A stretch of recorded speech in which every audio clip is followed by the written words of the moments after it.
je vais demander à Roger Mila de nous rejoindre ici sur ce plateau.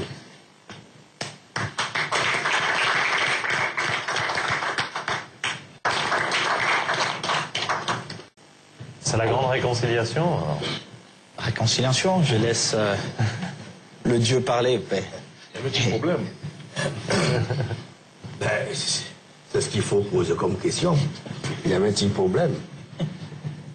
Je voudrais pas rentrer dans les détails. Je voulais... Que les détails, le diable se trouve dans les détails. je voulais tout simplement remercier mon fils d'avoir pris l'opportunité hier de m'inviter ici à son hôtel pour que nous puissions non seulement discuter du passé, de tout ce qui s'est dit, tout ce qui a été écrit, et parler de l'avenir de cette équipe nationale. J'aurais souhaité participer à la première partie de ce débat parce que il y a peut-être des choses que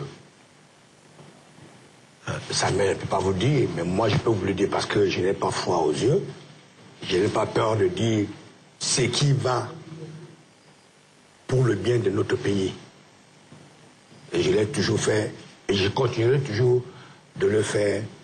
Même si on me pique des aiguilles partout, on me cogne des marteaux partout, je dirai toujours la vérité.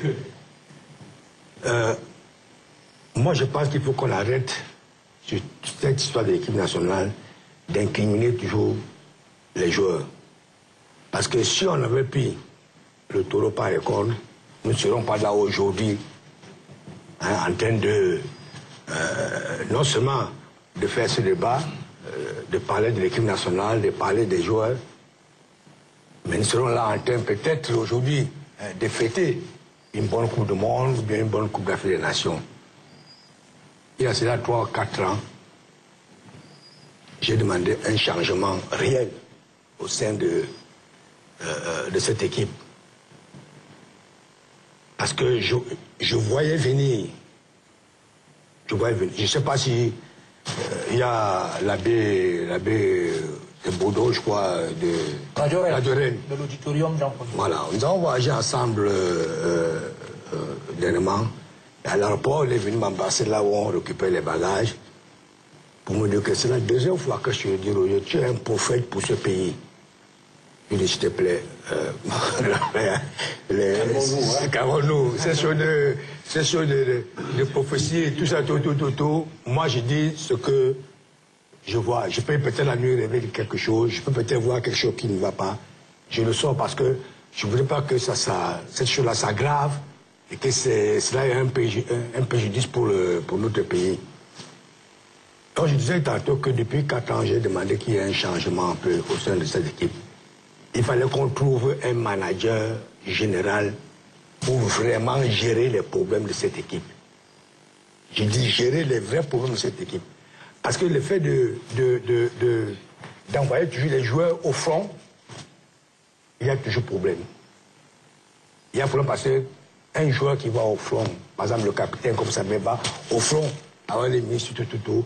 Vous pensez que les autres joueurs là sont, sont contents? Roger, vous voulez dire quoi? Vous voulez dire que le rôle du capitaine, justement, que moi, français apparemment, je ne comprends pas complètement au Cameroun, est trop important? Il y a trop de... Oui, les joueurs vont trop pour tous les sujets. C'est vrai que le rôle de capitaine dans cette équipe nationale est devenu plus important qu'à notre époque. Aujourd'hui, les choses ont beaucoup changé, les choses ont évolué.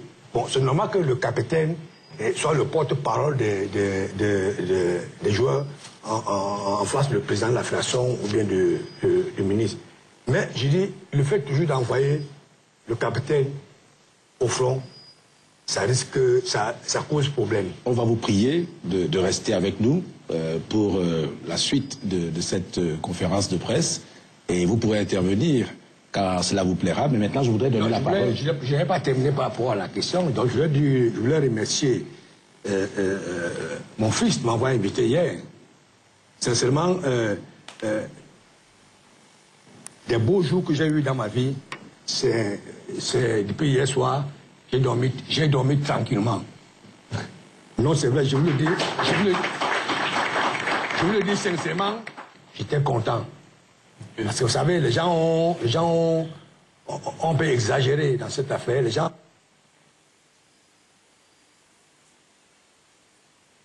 Mais non, ça ne peut pas que être la presse. Vous aussi? Vous n'avez pas exagéré un peu? Ah non, moi, je n'ai pas exagéré. Moi, vous me connaissez. Moi, si vous voulez vous me poser les questions, je vous répondrai. moi, je suis... Hein, toi, c'est vrai, hier, j'ai bien dormi parce que je ne comprenais pas pourquoi est-ce que il y avait eu des problèmes entre Samuel et moi depuis la CAN 2008, après le Ghana. Je ne comprenais pas. Ça, je vous le dis sincèrement, jusqu'hier, je ne comprenais toujours pas. Mais j'ai gardé ça avec moi, j'ai dit, bon, un jour, sûrement, vous savez... Et ce jour-là est arrivé hier? Il est arrivé hier, et puis nous nous sommes expliqués pendant 2 heures. Je venais pour 15 minutes, on est resté 2 heures. Il m'a expliqué exactement ce qui s'était passé. Et je lui ai dit que, mon fils, ça on est venu te raconter de n'importe quoi. Et si vous voulez, je peux vous le dire le plus simplement possible. Ça concernait la commission que le président de la fédération avait mise en place pour évaluer le football. Donc c'est parti de là. Moi j'étais content hier que lui au moins en parle. Et il a compris que je... J'imagine que ça avait